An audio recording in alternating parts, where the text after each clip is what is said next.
All right. This is Jesse from Punkanormal Activity. I'm here with Carrie and Scott from Girlband. How you guys doing today? Good. Awesome. I think we're doing nice. Well, if you guys don't mind, do you mind introducing yourself and just let the people know what you do in the band? Go for it, Scott. I was silently giving you the floor. So I'm Scott. What do I do in the band? I don't know. I'm the brain, the look, the creativity. No. Cross that out. No, I'm Scott. Singing, bass. But it's kind of a trick question since Carrie and I kind of split duty on the last album. Yeah. Why are you throwing curveballs right away?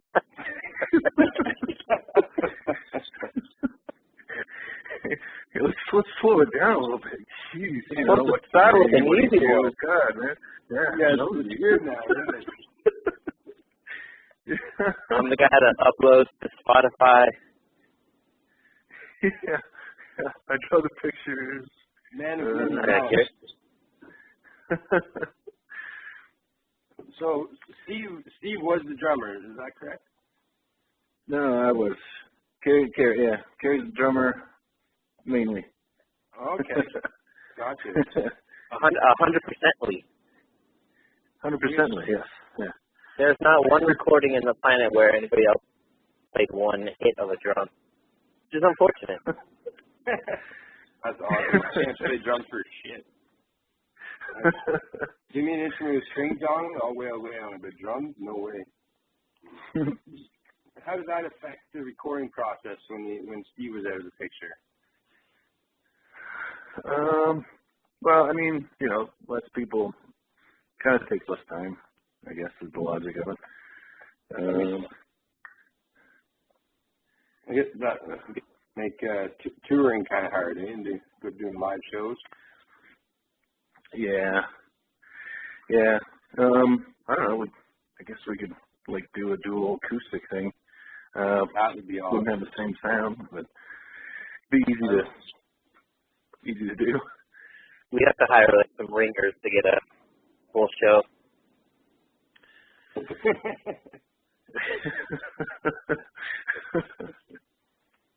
Wait, watch David Brent on Netflix? Yeah. I haven't watched that yet. Is it good?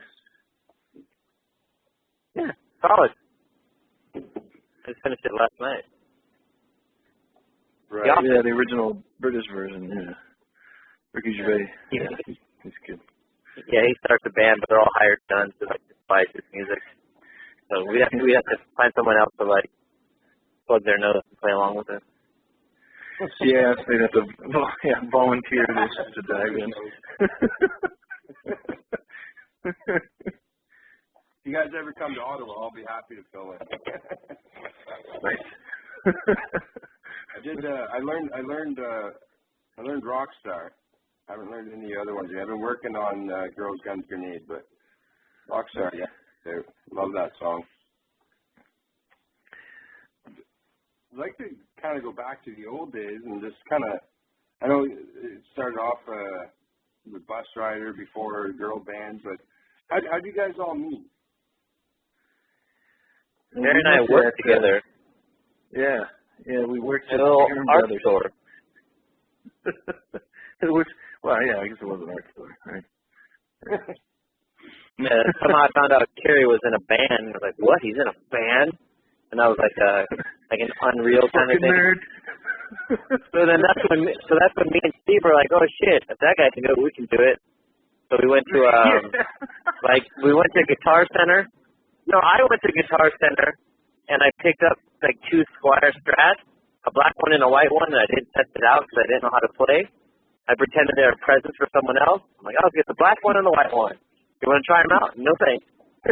No thanks. Just box them up. Yeah, the one instance when the customer demands it. Nope, as is fine. You want to check the action out? No idea what you said, but it looks good. Hey, I'm going to get plenty of action with these guitars. Oh, that was the first thing the first thing Steve ever said when I said, yeah, Carrie's in a band. He's like, oh, does he get a lot of dicks? Did he really? Yeah, I think that's the very first reaction. Like, oh, he must get lots of chicks. Ask him. You're like, no, you haven't seen him yet. Well, we got to see him first. Yeah. Reserve your judgment. So now we have guitars, and Steve and I are kind of trying to teach ourselves, like doing power chords, covering no effects, noise per name. And then we get the courage to ask Carrie to drum with us at a studio. Right. And he actually did. And we just played, I don't know, we just played noise, and somehow he drummed along to it. And we tried to do it again. Yeah, we have tapes of it. It's horrible. It's embarrassing. But somehow Carrie didn't, I don't know. Yeah, we sounded like, sixth graders. That's yeah, awesome. I mean, it was fun. They were on the right track. I mean, we had similar musical interests, so I knew that at least, eventually, I'd get there. No, it makes sense in the new album, the Letdown. I feel like even though your older girl band albums definitely had Bus Rider influences, correct me if I'm wrong, but I sense a lot of influence from Bus Rider in the new album. Yeah, some of them, some of the songs, like, were either ideas or just ones that I'd been sitting on for a long time that I didn't get to, or at least, my share of the tunes. I never got to get hear a decent recording of them. Yeah. So, and it was good to finally get them out of my head after all this time. So.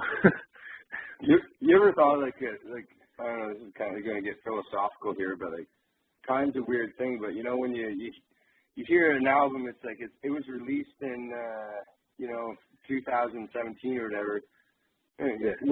When you think of one of your favorite albums from the 90s or something, what if that was something that those guys were sitting on for 10 years before they actually recorded it? But we look at it as 90s punk rock, but it might have been written in the 80s, Yeah, right. That's kind of a random thought I had. That's how they make their comeback. It's like, yeah. oh, cool. This one sounds like the original. And they're all going, ooh. I think even in the studio, our engineer or the guy who runs the studio, Chris, was saying that he would help us go to like a 90s sound. I think I played him some demos and kind of expressed what we liked. And he's like, all right, yeah, I got it. It's like a 90s thing. I'm like, okay. Is that can we make it sound new though? But he must have heard some kind of 90s in there. Oh, for sure. Absolutely. Yeah. Well, I think one or two songs were ready for the one disaster after another, but either Steve didn't know the part, so they just didn't connect. Like Curb Deal, we demoed up for one disaster after another. That's right. But it was repolished over the last 10 years to kind of fit this one. But yeah, that's one disaster after another song. Yeah, and in the same vein, like Mary Beth, I think, was actually supposed to show up on the Bus Rider album. Yeah, Mary Beth is pre-Girlband. So that's the other thing. So I'm like a genuine fan of Bus Rider. So I'm always thinking, okay, can we play that song? Can we play that song? Like, I like that song. So that's part of that's me, like bringing these in. Like, yeah, let's do these, please. But Mary Beth almost didn't make the cut this time either. That's awesome. No, Bus Rider, since you guys showed me that stuff, it's become one of my favorite bands too. It's fucking amazing, man. Nice. Did you get a chance to listen to the 7-inch? I haven't yet. I have my record player here, but my stereo's fucked up, so I can't listen to records at the moment. Yeah. But as soon as I do, that's one of the first things getting popped in there. Nice. So we talked about you guys, how you first met and all that. Now, what made you guys want to get back in the studio? What got you back together? It was percolating for a while. Like, we had songs. Yeah. We think, like, hey, can we do it? And then maybe other vacation plans kind of got in the way. But then it was just kind of shit, man. We got to get something done. Like, I kind of felt like it was all clogged, and like, fuck, I need to unclog this and get it out so I can just move on. So it was kind of like a cathartic, like, cleansing, getting it all out. Yeah, and then I don't know. I guess now I could probably call myself lazy, but I was like, well, we could just pass files back and forth. But ultimately, it was better to be like in the studio. Like, yeah. So we practiced passing, or we practiced bypassing, files back and forth. But then ultimately, it was good to play the song somewhat live for the recording. That's awesome.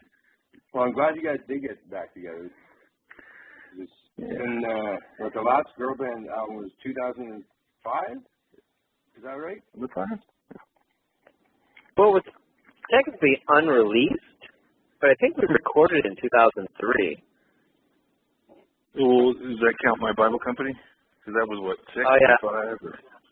Or maybe My 5. Bible Company, the last thing we recorded was the My Bible Company Blood Makes the Grass Grow. That was like the last recording we've done. Yeah. That's another amazing album. Another amazing band, too. Actually, I got to ask you this. I remember reading a review of that many years ago for your the Missionary album.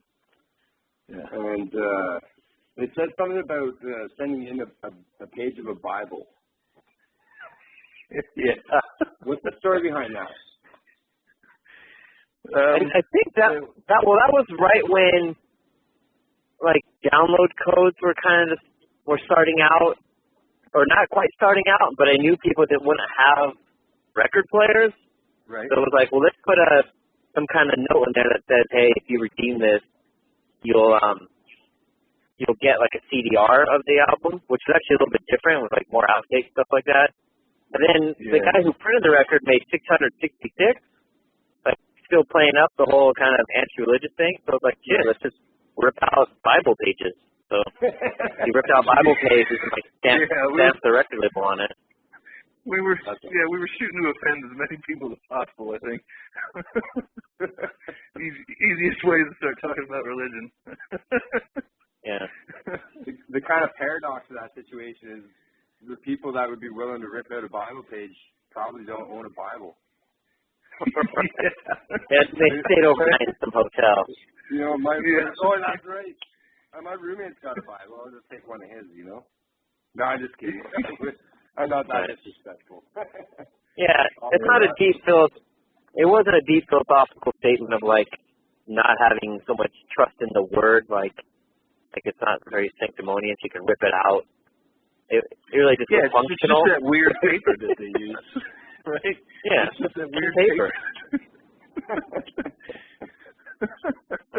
Yeah, it's like tissue paper. Like your eye. You can blow your nose after it. You can blow your nose, yeah. I mean, I'm sure some Bibles that have been made have come from the same tree that has been turned into toilet paper, Like, there's nothing special. Yeah, what do they say? Like the number of atoms in the universe, chances are you breathed or are made up of the same atoms that Jesus was. So that by that same accord, this Bible at one point was shit. They also say that a glass of water you drank at some point in your life has probably contained the same water that came from piss from Genghis Khan. Right, or dinosaur pee. I guess it was also eco-friendly to recycle Bible pages. We didn't have to print new paper. Exactly. So that was for that's for our environmentalist friends. Exactly. We're saving the environment. And we're getting rid of all that fake news.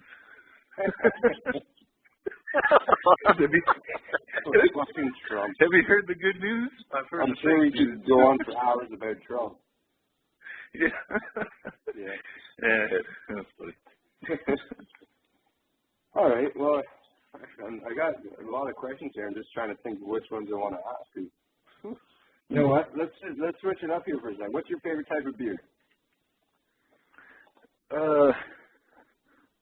Beer? I'm more of a whiskey guy. Okay. I like Wyoming. Yeah, Wyoming whiskey. But yeah, I know it's blasphemous to say because I'm living in Colorado. and the beer police the bearded beer police will come get me. But if I had to say beer, there's a brewery here called Comrade Brewery. They're probably the best that I've had here in terms of beer. But yeah, I'm usually a whiskey guy. So, and Wyoming whiskey is pretty damn good. I'm on the lighter color beers, either lagers or ambers. You know, Fat Tire, Firestone, or nice. Allagash White is a good one now. But yeah, now we're getting all pompous. So give me a Bud Light. all I gotta say is I just drink Canadian beer. Actually, no, you know what? I do drink Bud Light. Molson or something? What's the Canadian beer? Molson? Molson's the big one, yeah. The Molson. Is that like your Foster? No, well, no. The third, right now, I would say our big Canadian beer is Bose. Bose Natural Brewing Company. Mind you, that's probably more local in Ontario, but they're getting pretty big. Nice. Probably sounds great too. It's a delicious beer. If you get the chance to try it, I'd highly recommend it. Did you say Bose? Like, were you making a Bose joke? Like, yeah, Bose, yeah. Yeah. I wasn't trying to, but I think that happened subconsciously. Yeah. I haven't really talked about the new album too much, but do you guys have a certain message you're trying to get out with this album? You don't get mad at us if you don't like it. Oh, yeah. I guess it's more story driven. Because they're just kind of like, they're actually, I thought about all of them. They're all like short stories. So, treat them as like vignettes. So I'm trying to run with that theme. I'm finishing up. There was more emphasis on lyrics this time around. Yeah. I can listen back to old songs and like, really, this is vague. I'm not really sure I know what this is about. I can appreciate that. I know I've written songs before, and I just, once the lyrics are written, it's like, I have no idea what I wrote, but all of a sudden it turns into an idea. It's like, actually, that kind of coincides with this thing that happened or whatever. But right. Yeah, like, as the writer, you know what you're talking about. I think this time around it was more like, okay, will the listener be able to imagine what's going on besides me? It was kind of a gag for us sometimes back in the day. It was, we're like, yeah, the song title won't make any sense with the lyrics. But what do the lyrics mean? Oh, they don't make any sense either. Right. That's Meepos. Meepos did some emo song about some girl with a fucked up life, and then the title from a TV show, Perfect Strangers, was about Keith Martuckerman. It's from Meepos. There's zero connection, but we get a giggle out of it. That's kind of the most important part.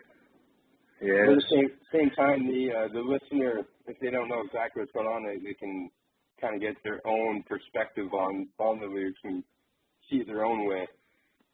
Right. Yeah, it's out of our hands at that point. Yeah. If you're fucked up and you get fucked up shit out of our lyrics, that's your problem. Yeah, don't be blaming video games.